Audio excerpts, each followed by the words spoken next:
Ya, bismillahirrahmanirrahim. Saya langsung saja. Bab ma jaa fi qoulihi ta'ala wa wassaynal insana biwalidayhi husna. Al-Ankabut ayat yang ke-8. Bab ini akan membahas tentang tingkatan adab yang pertama kali dipelajari oleh seorang muslim, yaitu di rumahnya, berdasarkan isyarat firman Allah. Kan saya katakan di awal kan waktu bahas Al-Bukhari. Al-Bukhari ini hafal Quran, tahu tafsir, tahu hadis, termasuk tahu fikih. Jadi sangat terstruktur gitu ya apa yang ada diturunkannya. Dari sini pembahasan ini nanti ada buku-buku tentang fikih rumah tangga. Nah, ini baru disebutkan satu ayat. Saya turunkan lagi ayat yang lain ya. Jadi teman-teman boleh catatkan yang sama dengan ini. Redaksinya mirip-mirip ya, sama, tapi penekanannya berbeda. Jadi kalau di Quran ada lafaz yang sama, jangan disebutkan pengulangan, karena nggak ada pengulangan dalam Al-Quran. Allah itu maha suci dari pengulangan. Kalau mengulang berarti nggak jelas. Dan semua firman Allah jelas. Ya, makanya di tafsir itu ada kaidah begini. Ada kaidahnya taksis li ma'nan jadid. Ini untuk menunjukkan pondasi pada makna yang baru yang tidak sama dengan sebelumnya. Itulah mukjizat Al-Quran. Ya, di Ar-Rahman kan diulang tuh. Ya, kalau kita dari segi lafaz kan kita sebutkan diulang. Padahal bukan pengulangan. Fabi ayyi ala'i rabbikuma tukadziban, fabi ayyi ala'i rabbikuma tukadziban, fabi ayyi ala, terus. Itu fabi ayyi ala yang pertama beda dengan yang kedua, kedua beda dengan yang ketiga, ketiga beda dengan yang keempat. Lain-lain itu maknanya. Oh, kalau kita ngaji tuh, oh kita kata ya Allahumma sholli ala sayyidina, ya Allah. Benar nih firman Allah ini. Nggak bisa manusia bikin begini. Beda satu kedua lain maknanya. Itu pondasinya lain gitu. Di Al-Baqarah aja ya Bani Israil dzkuru kan? Itu kan 3 kali. Ya Bani Israil dzkuru nikmati allati an'amtu 'alaikum wa aufu. Kan yang 40. Yang 47 wa anni fadaltukum 'alal 'alamin. 122 wa anni fadaltukum 'alal 'alamin. Kan? Itu antara 1, 2, ketiga lain-lain maknanya. Ya. Nah, di sini saya ingin tunjukkan ini yang Al-Ankabut ayat 8. Kalian teman-teman boleh tambahkan Quran surah 31, Luqman ayat ke-14. Kemudian satu lagi Quran surah 46 ayat 15 yang kemarin. Ya. Nanti itu berurutan ya. Quran surah ke-29 ayat 8. Kalau yang ini kaidah dasar. Nanti yang di Luqman Quran surah ke-31 ayat 14 itu nanti terkait dengan masa penyapihan. Ya. Kehamilan dengan penyapihan. Kemudian yang Quran surah ke-46 ayat ke-15 terkait sampai masa usia 40 tahun dan harus menyiapkan amalan spesifik untuk dibawa pulang yang jadi kebanggaan gitu, sampai dengan doa dan menyiapkan keturunan. Ya. Nah, ini mari kita lihat turunannya ya. Bab ma jaa fi qouli ta'ala, a'udzubillahi minasyaitonir rajim, wa wassaynal insana biwalidayhi husna. Ya. Dan kami berikan wasiat kepada semua manusia. Kita kembalikan dulu ke Quran surah ke-29 ayat 8. Ya, supaya saya bisa jelaskan dulu bagaimana kedalaman diksi Al-Quran di sini. Ya. Wa wassayna, dan kami wasiatkan. Apa itu wasiat? Wasiat itu pesan singkat yang sangat kuat. Ya, pesan singkat yang sangat kuat. Singkat, padat, tapi pesannya kuat sekali. Bukan mau meninggal ya. Wasiat itu asalnya bukan mau meninggal. Teman-teman saya mau berwasiat, oh Ustaz ini mau meninggal. Bukan. Ya, wasiat itu maksudnya pesannya kuat sekali. Ya, tolong jaga ini dan amalkan ini. Kenapa pesan orang meninggal disebut dengan wasiat? Karena biasanya kalau orang sudah mau meninggal, pesannya cepat ditangkap. Seorang ibu mengatakan dalam sehatnya, nak, sholat nanti mah kan baru adzan, ntar aja pas mau qomat. Begitu sudah nafasnya tersendat-sendat di ujung beliau usianya, kemudian mengatakan, nah sholat iya mah, iya insya Allah mah, siap tuh. Lebih kuat rasanya. Karena itu pesan orang yang kiranya merasakan di ujung usianya itu disebut dengan wasiat karena cepat sampai ke dalam jiwa pendengarnya. Nah, Allah di sini menggunakan kata wasiat. Wa wasaina, aku mewasiatkan. Ini artinya kalau Allah sampaikan dengan kata wasiat lebih penting lagi. Ya. Nah, kalau ada redaksi seperti ini, ingat ya. Ini persamaannya begini. Kalau di Quran, di hadis ada sebuah kata yang menekankan, ini artinya satu, informasinya sangat penting. Yang kedua, pahalanya banyak. Ya. Ini harus saya tajamkan nih. Kadang ngaji itu begitu, kadang-kadang satu kata bisa kemana gitu, tapi terkorelasi dan indah. Ya, ini saya kasih rumus dulu ya dalam tafsir nih ya. Rumusnya begini. Kalau ada satu kata bersifat menekankan taukid, nah, kan? Yang langsung perintah sifatnya dari Allah. Maka ini ingin menunjukkan kesan bahwa informasi yang disampaikan ya lewat kata ini sangat penting.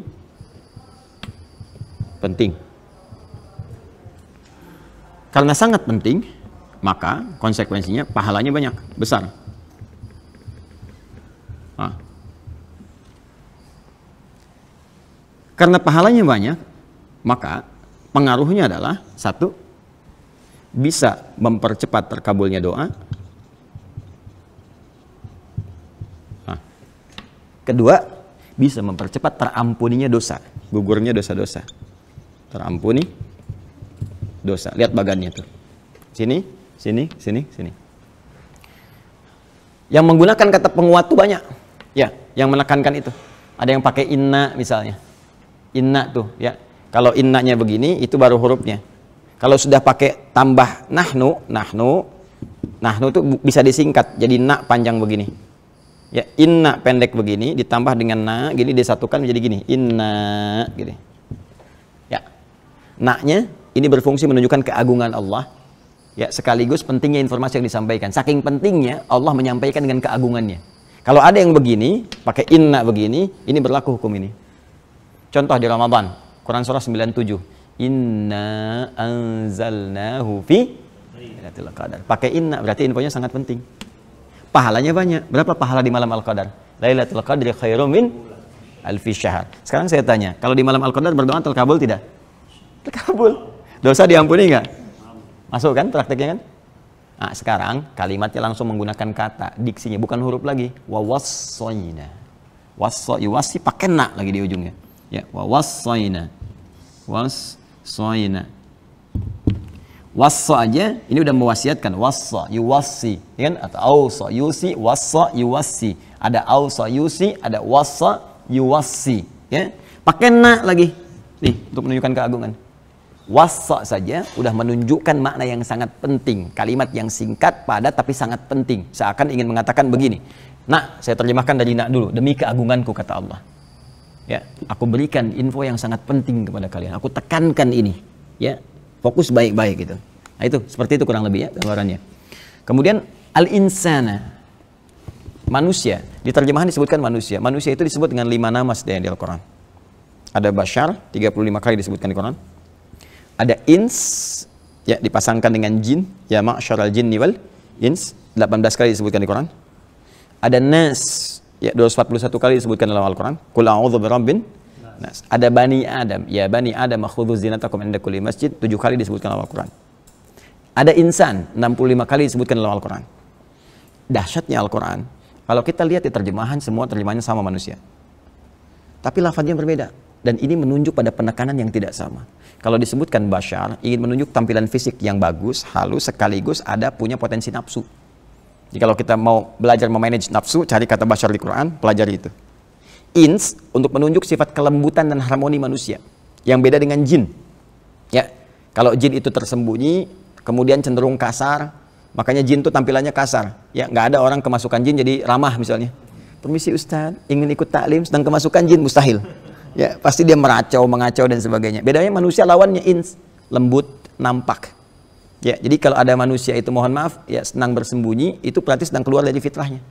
Sedang punya masalah. Sama dengan jin yang melakukan penampakan, itu jin galau itu. Jin punya masalah. Terlebih kalau manusia cari-cari penampakan jin, itu yang kacau. Ya, jadi manusia itu gampang kalau keluar dari fitnah itu punya masalah. Manusia itu harus tampak. Datang tampak. Jadi kalau lihat orang langsung kita lari sembunyi itu punya masalah. Ya, yang kedua halus. Nah, ini diharmoni. Jadi kalau ada orang kasar, lisannya kasar, ya perilakunya kasar, berarti ada yang salah. Boleh jadi pengaruh lingkungan, kata Nabi, yang keliru. Itu ngaji gitu tuh enak tuh. Nah, sifat sosial yang menandakan bahwa kita nggak bisa hidup sendiri, gitu kan? Kemudian Bani Adam, genetik kita tersambung ke Adam untuk menentukan satu terkait dengan warisan, ya. Kemudian 2 mahram. Ya, bagaimana jalur itu bisa digali, turunkan. Insan terkait dengan totalitas aktivitasnya dari bangun tidur sampai dengan tidur lagi. Ya. Dalam kita beraktivitas. Jadi kalau disebutkan insan itu menunjuk semua aktivitas kita. Kalau pakai al berarti menunjuk semua manusia yang beraktivitas. Nah, sekarang katanya menggunakan insan di sini. Wa wassaynal insan. Kata Allah, "Hei, demi keagunganku, aku berikan pesan yang sangat penting, singkat tapi penting sekali untuk semua manusia yang beraktivitas dalam hidupnya. Di antara sekian aktivitas itu ada yang paling penting untuk kalian fokuskan." Ya. Kita dari bangun tidur sampai tidur beraktivitas kan? Banyak kan? Dari sekian aktivitas itu, nih ada yang paling penting. Yang kalau kita kerjakan ini akan berdampak pada aktivitas yang lainnya. Apa itu? Biwalidayhi husna. Berbakti kepada kedua orang tua. Wah, itu kunci itu. Ya. Nah, nanti kita turunkan husna jadi birrun tuh. Menarik tuh. Ya. Jadi ada husnun, ada birrun, itu beda. Bahkan nanti ada thayyibun, ada khair, ada ma'ruf, ada ihsan, ya, ada saleh, ada birrun. Itu berbeda. Ya, wasainal insana biwalidayhi husna. Aku wasiatkan, kata Allah, berikan pesan yang kuat untuk berbakti, berbuat baik kepada kedua orang tua. Husna itu masdar, sifat dari kata hasuna yahsunu husnan wa hasanan. Jadi turunannya jadi hasana yuhasin untuk perbaikan dan ihsan untuk puncaknya. Dasarnya husna. Husna itu punya 3 arti. Satu, baik. Yang kedua, diniatkan sebagai ibadah. Yang ketiga, yang mengandung sisi pahala. Ya, makanya nanti penulisan pahalanya disebut hasanah namanya. Ya, Quran surat 6 ayat 160, man ja'a bil hasanati falahu asyru amsalihha. Terus kita berdoa, Rabbana atina fid dunya hasanah. Ya. Nah, jadi pertama, segala turunan kata hasan itu artinya baik. Itu baik tuh. Jadi kalau ada yang namanya Hasan nggak baik, dipertanyakan, Bapak namanya Hasan itu. Pokoknya kalau lagi nggak baik dibilangnya, ya Pak namanya Hasan gitu kan. Nah, itu ya. Yang kedua bukan cuma baik, yang baik banyak. Kebaikan itu diniatkan sebagai ibadah. Jadi ketika Allah memberikan gambaran, berbuat baiklah kepada kedua orang tua, itu dinilai Allah sebagai ibadah. Dan tinggi nilainya. Makanya nanti di Quran surah ke-17 ayat 23, itu tingkat ketinggian ibadah, ya, dalam rangka berbakti kepada orang tua itu diletakkan oleh Allah setelah beribadah kepada Allah, menuhankan Allah. Wa qadha rabbuka alla ta'budu illa iyyah wa bil walidaini ihsana. Tuh, tingkat ketinggi. Jadi jangan dikira kita berbakti cuma cium tangan aja nggak ada nilainya. Tidak, itu tinggi sekali. Dan ketinggian ibadah itu terletak setelah menyembah kepada Allah Subhanahu wa taala. Dari sisi pahalanya. Ya, makanya Allah sangat murka kalau ada seseorang misalnya, mohon maaf sekali. Ya, baik sama yang lain, kerjakan ini sukses, tapi sama orang tuanya buruk, tidak. Ridha Allah nggak akan turun. Ya, itu bermasalah gitu. Nah, dan yang ketiga, berpahala. Ya, berpahala. Jadi saya bikin konsepsi garisnya supaya paham kayak yang tadi tuh. Kayak yang tadi ya. Jadi kenapa menggunakan kata husna sebagai dasar yang paling singkat di sini untuk memberikan kesan. Jadi belum masuk ke terapan nih. Ya, baru dikasih konsepsi dulu, kalau kita mau Allah turunkan nanti secara detail dan harus mau. Ya, ini menunjukkan satu turunan kata hasuna. Ya, ini kalau ada begini ru'ah namanya. Kadang disebut rik'ah. Ini sin kalau panjang begini, sin. Ya. Hasuna yahsunu husnan wa hasanan, nanti ada wa ihsanan, ya, kalau pakai ahsana, dan tahsin kalau pakai hasana.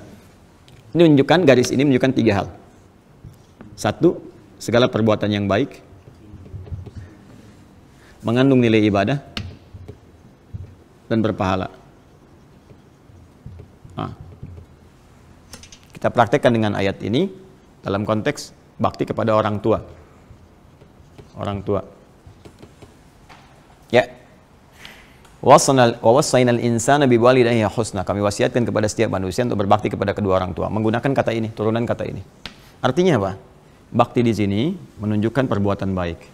Kita belum masuk detail ya. Ketika kita berbuat baik pada orang tua, baik itu banyak nanti, dengan sikap, dengan harta benda, dengan perhatian, dengan macam-macam. Itu dicatat oleh Allah langsung sebagai ibadah. Dan ibadahnya bukan main-main, ibadah tertinggi, urutannya kedua setelah kita menyembah Allah Subhanahu wa taala melalui rasulnya. Ya, dalilnya Quran surah ke-17 ayat 23. Wa qadha rabbuka alla ta'budu illa iyyah wa bil walidaini ihsana. Allah telah menetapkan satu ketentuan, ya, hanya menyembah Allah saja, salat, kan? Kemudian kita puasa karena Allah, baca Quran karena Allah, mengikuti Rasulullah, kan? Nah, semua itu tingkatannya yang kita kerjakan nomor 1. Setelah itu urutan keduanya apa? Wa bil walidaini ihsana, berbakti pada orang tua. Tingkat tertinggi nomor 2. Dan ketika dikerjakan itu, apapun yang kita kerjakan dengan niat ibadah ini, saya mau sekolah minta doa saja, dengan niat kita memuliakan orang tua, ya, saya muliakan orang tua, minta doa, itu dicatat pahalanya. Punya nilai pahala. Berapa pahalanya? Paling sedikit 10 kebaikan. Dalilnya Quran surah ke-6 ayat 160. Ini Quran surah ke-17 ayat 23. Ya. Pahalanya disebut hasanah namanya. Perhatikan tuh. Ini perbuatannya, ibadahnya disebut dengan ihsan. Ya. Pahalanya disebut dengan hasanah. Ya. Bu Hasanah, ibu yang mendulang pahala dalam aktivitasnya gitu ya. Ini. Ya. Man jaa bil hasanati, siapa yang melakukan satu kebaikan yang punya nilai pahala, falahu asyru amsalihha, kami balas dengan 10 kali lipat. Jadi kalau kita melakukan sekali aja, assalamualaikum ma, insyaallah mama sehat selalu ya, dicatat langsung 10 kebaikan. Wah, itu kalau nyari pahala itu banyak sebetulnya peluangnya. Dan ibu, bapak itu luar biasa. Assalamualaikum Pak, semoga sehat-sehat, minta doa ya. Kita padahal yang minta doa, tapi kita diberi pahala. Ya. Apalagi misalnya kita support, kita berikan kasih sayang, ya. Kemudian misalnya kalau orang tua masih hidup, datangi, silaturahim, walaupun cuma bawa buah-buahan, senangkan hatinya, ya kita mengelus dalam kebaikan, oh itu pahalanya banyak sekali. Ya, nanti kalau sudah nggak ada pun masih ada lagi, masih ada tuntunannya. Ya, saya misalnya ayah sudah nggak ada gitu kan, masih ada caranya, bahkan hadisnya detail sekali. Nanti kita tunjukkan. Kalau ada peluang harta bisa pakai harta, kalau ada peluang ilmu bisa pakai ilmu, kalau ada tenaga pun bisa diarahkan, yang diharapkan pahalanya untuk orang tua yang telah meninggal. Bisa. Lihatkan, minimal doa. Minimal doa. Makanya kan kita punya doa kan, Rabbighfirli waliwalidayya warhamhuma kama rabbayani. Ya, kalau orang meninggal kita katakan apa? Almarhum kan? Warhamhuma. Ya, baik hidup ataupun telah meninggal. Makanya ketika meninggal kan Allahumma ighfir lahu warhamhu. Jelas ya? Nah, ini teman-teman sekalian. Nah, ini gambaran yang sangat indah dan dalilnya sangat luar biasa. Nah, nanti apa dampaknya kita berbuat baik pada orang tua itu dalam kehidupan kita sebagai implementasi dari adab tadi? Ya, jadi adabnya dipakai tuh. Ini jism, fisikal, akal, intelektual, ruh, spiritual. Pakai jism apa? Makanan, pakaian. Orang tua masih ada, kita mampu misalnya kan kirimkan. Nelpon, pulsa, kirimin. Jangan orang tua yang cari pulsa sendiri buat nelpon kita. Itu jism tuh, fisikal. Akal, intelektual, kita belajar sampai pintar. Ya, supaya dengan kepintaran itu ibu kita terangkat, ayah kita terangkat. Minimal orang tua tanya kita bisa jawab. Ya. Kemudian rohiyah apa? Spiritual. Ya, imami dalam sholat. Buktikan kita belajar dengan baik. Jadi imam. Kemudian bawa mereka untuk umrah, untuk haji dan sebagainya. Semampu kita dan sebagainya. Support kebutuhan spiritualnya. Itu adab, itu praktikalnya. Kadang orang hanya berhenti di kalimat adab. Tapi ini tiga ini dipakai. Turunan ini. Penting kita ngaji sampai ke detail ini supaya paham apa yang harus kita lakukan. Ya, dan ini ketika dilakukan punya nilai di sisi Allah. Tadi turunannya.